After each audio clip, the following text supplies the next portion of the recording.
Welcome to the Rim Break Rodeo. We hope this video helps.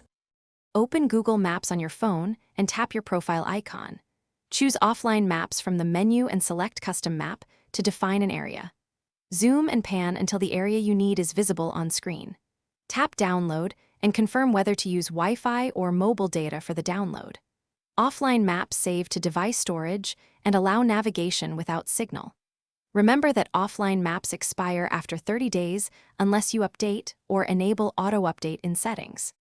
To keep Google Maps active, prevent your phone from sleeping during navigation.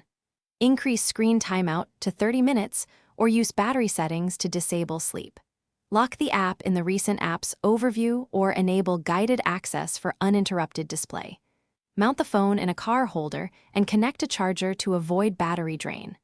Close background apps that might restart or steal focus from maps. These steps keep the map visible and responsive for long trips and hikes.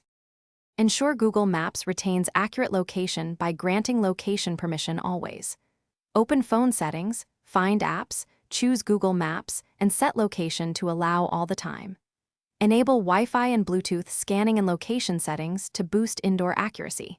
If you need others to see your route, use location sharing and choose a time limit in hours. Clear cached map data only when necessary, since cache helps faster loading. These settings preserve continuous tracking and reliable navigation while you move. Thanks for watching. Consider subscribing if we helped you.